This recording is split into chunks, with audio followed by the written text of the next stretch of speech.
Astoy güzel barca Allah'a şükür siz yolda battımdan onu bitkiye gelip Sultan beri üstünde hoşlanma tutanıp bisiklet şöyle de geldik kase dostum. Hake dostum.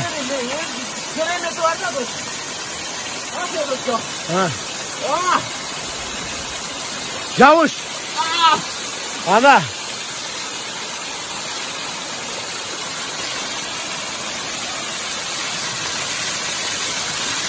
Nasıl ya? Dostum. Evet, ne başına ettin mi? Gelmeyin, tamam su, Allah'a şükür, nasıl dostum? Buna gel dostum lan. Başlıyor. Allah'a şükür. Kızım verin. Dostum diyor bilelim. Allah sana özü ulu. Hatta hiçbir konuların o. Kızım seni üstü. Yeni üstü, canı üstü. Kanday düşelim. Çaktayız inşallah. Kolu bütün arnayız inşallah. Gidelim. Kete ola birimlik alga. Geç birimlikte. Allah ulu. Allah ulu.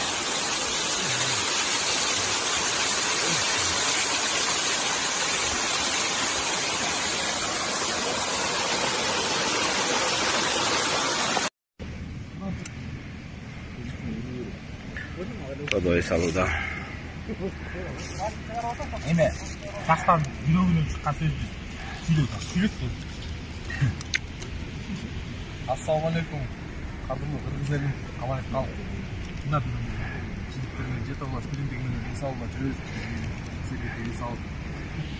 Анан жүрөктө акыркы кыдалга байланыштуу жүрөктө мен айта турган сөздөрүм бар. Мына азыркы учурда бар эле мына алакандай эл болуп, мына кыргыз элинин алакандай эле элбиз да. 6 миллион эл болгон менен арасында канча миллиону кыргыз, канча миллион башка улуттар өкүлдөрү да жашайт мындайчы. Анан алакандай эл болуп эле биз мындай күндүк болуп көрүшүп, кыргыз вызов таштап, мындайчы көрө албастык кылып ошол нерсени жоготуш керек да. Үч жактасы реформа болуп атат мына. Буюрса мамлекет башчылары иштеп атат.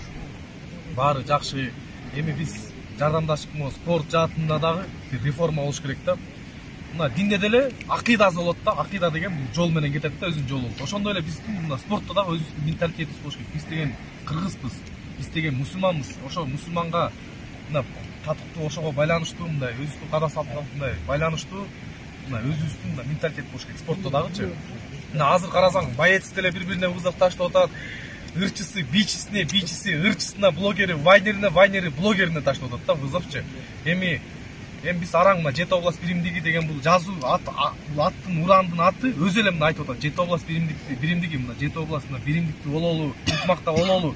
Анын арасында кыргыздар да бар, башка улуттар да бар, баарыбыз мына биримдикте бололу, бир муштум бололу депчи. Мына бир муштум болуп, бир дене болуш керек да, кыргыз деген ушундай болуш керек. Мына жардамдоолордо мына баарыбыз чогула калып, мына көз ачышканда мына кандай мына арчыбыз болмой ошондой болуш керек да, бир дене болуш керек. Ошондой идеология бар да. Мына спортчулар бири-бирине вызов таштайт. Бири-бирине эми ал вызов таштаганда эле сен мага чыгасыңбы, мушташам сен менен деген сөз да мындай айткандачы. Мисалы үчүн мына чечендерди эсейди мына байкап жүрөм көптөн беричи. Эсейде чечендер эч качан бири-бирине ушул менталитет ушундай бири-бирине вызов таштабайт. Мына кондо чемпиондук кур, гонорар, бийлик мындай турса дагы мындай эч качан бири-бири менен чыкпайт да. Биз кыргыз деген ушундай болуш керек. Мейли эми бул деген спорт, баарыбыз билебиз, спорт эми спорт Кыргызстан эми чемпионат Кыргызстан болуп калышы мүмкүн, курбо болуп калышы мүмкүн, эми бири-бири менен мындай турнирлерде, организацияларда чыгып калышы мүмкүн, бирок ошондо дагы монтип бири-бирибиз менен туруп мындай такашпай эле мындай жөн эле келип мындай мусулманча эле келип мындай жөн эле аягын шоу деп кабыл алат да. Шоуго такап атат элечи. Шоуго такап атат. Биз шоуго такап берсек, ушинте берсек анда кандай деңгээлге жетебиз?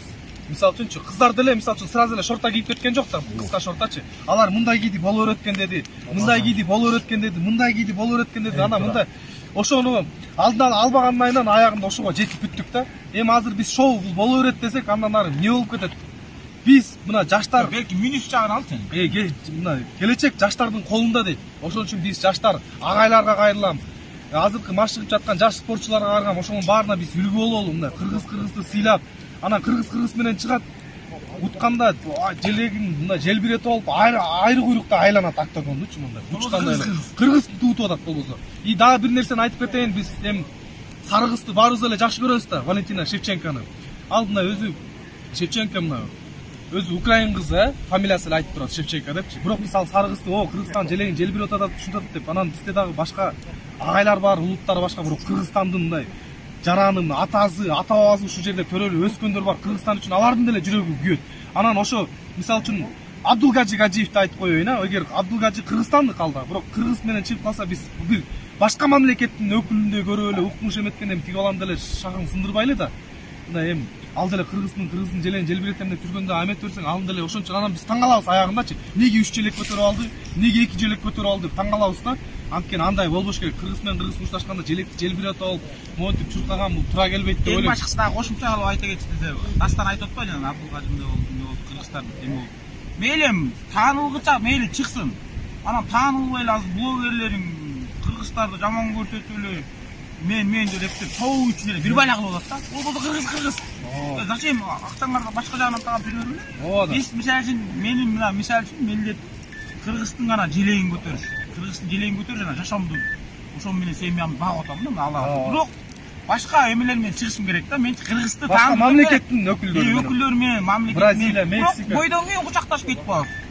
Ага чейин мисалы үчүн чогуу кылышыбыз мүмкүн, башка кылышы мүмкүн. А бул жерде болсо кыргыз менен кыргыз чогуу кылып эле тияк кылып сөгүшүп мисалы үчүн ал үйүнө барып жатып алып канча депрессия болуп ойлонот мисалы үчүн. Ал жагын көргөн жоксуңар да силер.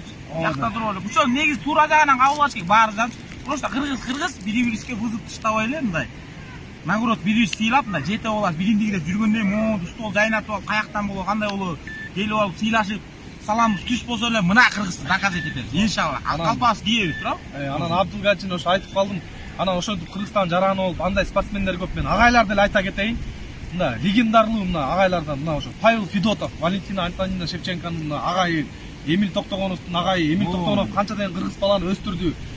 Александр Воинов, мына Жоламандын агайы Хаким Махмудович менин да агайым, убагында Фатиха менен ихласты үйрөткөн киши, Аллахдан разы болсун.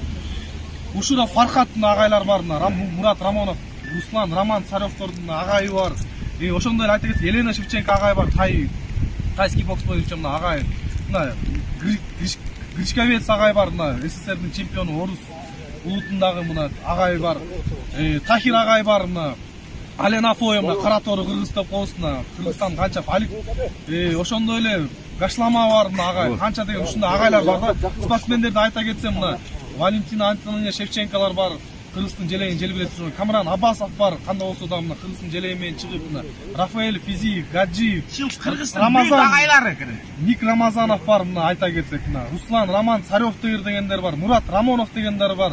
Алар да кыргыз үчүн мына күйүп жүрөт постоянно. Мына Муртазалиевдер бар, агайыны мына дайым Кыргызстан. Ошондой эле бизнесмендер деле бар Кыргызстанды колдогон. Мына Анвар Габазов деген бар, Азиз Сажда деген бар колдоп жүргөндөр, Турсунтай Сулимов дегендер бар, мына башка улуттар, мына Шамил агай дегендер бар. Ушулар мына кыргыздарды мына колдоп, мына спортсмендер өссүн деп, мына Тилибаев Данияр агабыз бар, мына канча ушу биздин спортсмендерди өстүрүп өнүшүнө. Ошон үчүн биз бөлүнбөйлү. Эң башкысы мусулман. Эме Идрис Айтбаев айтты эле. Улутту жаман деп бөлгөндөр жан дүйнөсү өлгөндөр дейт. Улутту жаман деп айткандар аларды Кудай өзү ургандар деп айтканда. Ошон үчүн улут болуп бөлүнбөй Кыргызстанды келгиле, кандай улут болбойлу, баарыбыз биргеликте көтөрөлү. Анан нокаут болуп түшүрүп алып, майрамдабай келип уважение деген болот. Уважение келип түшүп калганда соперниге жардам берип, кучакташып менден кетсе кечир деп, ушундай ишпейликти үйрөнөлү, мындай улууга урмат, ичиге узат кылып, мындайчы. Бирок бойдон чейин шоу бар дегендей. Анан кийин ошондой нерсени башка мамлекеттен өкүлдөр менен эми кыла берсе адатта өзүбүздүн менталитетти көрсөтүп коелу, өзүбүздүн ичи чарабызда бири-бирибизге болгон ынтымакты мындай кетирбейли. Биз мына айтат, мына чокуоло тоолордун бийик жери дейт. Чокудай бол кыргыздын жигиттери, чок кармаган кол менен батыр бол деп чоң атабыз үйрөткөн сени мени дейт. Карачы сөзүн. Алыста жарык көрсөң жылдыз деп бер. Дүйнө жүзүндөгү калпакчан кишилерди көрсөң кыргыз деп бил дейт. Мына айтат. Кыргыз деген ким өзү? Айбаты куш таш жаратып бир өзү. Жүрөгүндө жанып турган оту бар. Кыргыз эли чагылгандын дал өзү дейт. Мына сөз эмес экен. Кандай кыйынчылык болбосун, кандай болбосун да бири-бирибизди мына эме кылып, мына биз деле командабыз менен мына баткен эли болбосо өзүбүздүн 4 сотик жерибиз жок, биз деле карапайымбыз. Сөзүн бурсам, кошумча кылып айта кетейин. Instagram'a polni gidesiniz sizler bölüşküle. Story kılgıla. Давай, дальше. Анан кийин мына бирок биз кыргыз жери үчүн ошакка чейин барып мына анткени ал да биздин жер ошондой бололу. Талас деген жалалаттык досум айтты эле. Эме деп айтканда давай могу Жети областтын жаштары чогулуп мобилизованный группа түзөбүз. Кандай ковид болобу, бир кыйынчылык болобу, ушу Жети областтын мына жаштары чогулуп бири-бирибизге мына жардам бололу деп. Ошондой мына идеябыз бар. Мына чоңчу ушундай кыйынчылыкты айтат. Мына орусча айта кеткенде айтат. Когда наступает ночь, появляются звезды, дейт. Когда появляются трудности, появляются мужчины, дейт. После коня остается седло, после мужчины остается имя, дейт. Ошондой эркектерден бололу жигиттер. Эркекче жүрүп конкретно мына мондай кыргызды мына көтөрө турган биз келечек жаштардын колунда дейт. Эртең деп жүрөрсөк эртең эмне болот? Баарыбыз ынтымакка келели туугандар. Кыргызстандын желегин желбиретели. Баарыма ассаламу алейкум, бизден кетсе кечириңиздер. Силерден чыккан сөздөр Дастан менен менин деген. Анан биякта баары жигиттер айланып тартып кой, баары кошулат. Келе, шашлыкка карагыла, мустап калды. Ала, ошол бир шашлыкты ылдый эмне жылдырып койгула. Ал Ал силердики.